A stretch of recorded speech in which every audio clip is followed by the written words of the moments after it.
Hi, everyone. Welcome back to Cardvoyant. I'm Kris, and I'm your Cardvoyant. And today I'm back here with a new Jacob's Journal, and it has been a long time since I've done this. I always felt, when I felt like I didn't have the quality time to spend really doing Jacob's Journal, and it was kind of like an apology for me because I felt like I could at any time, but I just didn't feel like I could, time wise, and just there's a lot that goes with it. So it was just hard. But lately, I've been feeling like I need to get back to it. And sometimes in like meditation, sometimes things have come through, and I know they're from these Jacob's guides. And it's kind of like an introduction, like maybe you should do this again. At least that's what I felt. So the other day, I had a couple of like phrases come through really strongly. And then yesterday I was doing a reading for someone and the same phrase came through in that reading. It was very germane to what was being said in the reading, but it was kind of intriguing and I knew that it was important. So I thought this morning, why not? Why not try again? Meditated on it and um, just like the way that our guides are always there. I mean, they're always there for us, and that's how I felt it was with these Jacob's guides. These master guides is what I believe they are, or how I would like categorize them. Um, so I can explain it later, or if anybody's interested, kind of how I visualize things. But for the purpose of this video, I just want to get into it. It's not very long. I've got so much about how to do this because it's really time consuming to like type things out and try to get the words um, meshing with what I'm saying. So I thought instead this time, and you will see, that I would just show you like a video, an inset video of what it looks like when I actually write it.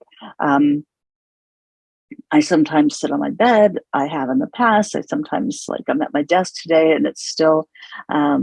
I thought maybe sitting at a desk would make my handwriting more legible because that can sometimes be a problem, like afterwards, and it helps. So I didn't have anything in particular that I was asking, except that I know that it's just a difficult time in the world, so many levels and for so many people.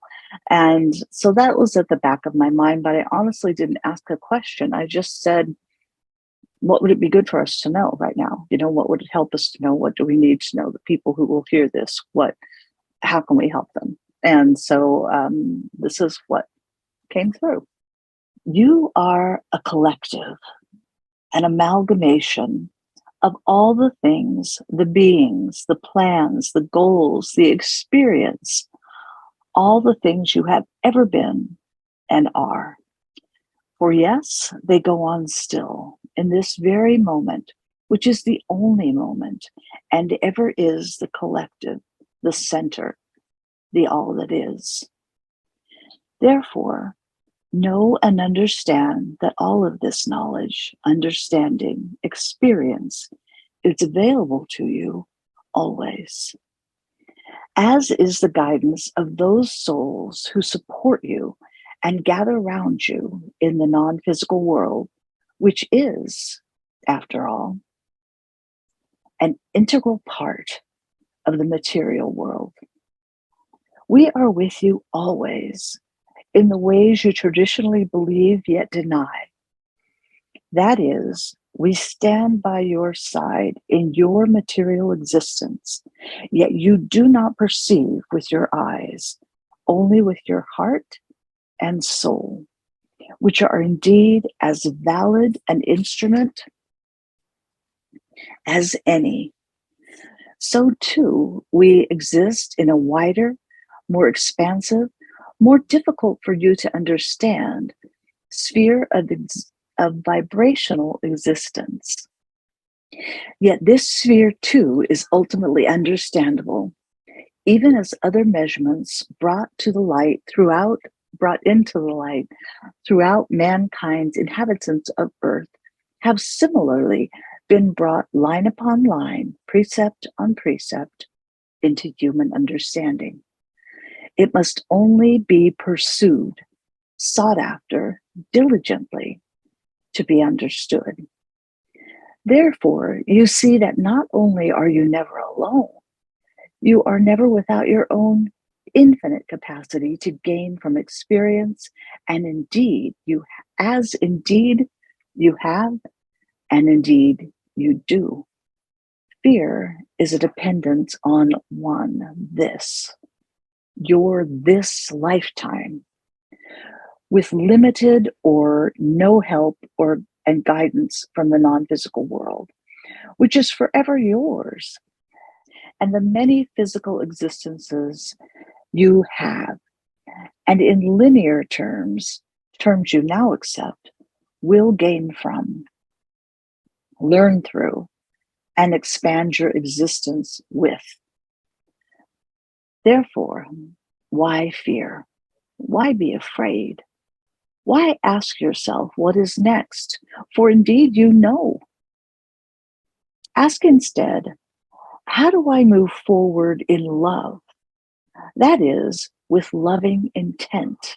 For while you seek truth, it is always malleable, as are all things, which is for your good and the loving good of the universe and all within it, the all that is.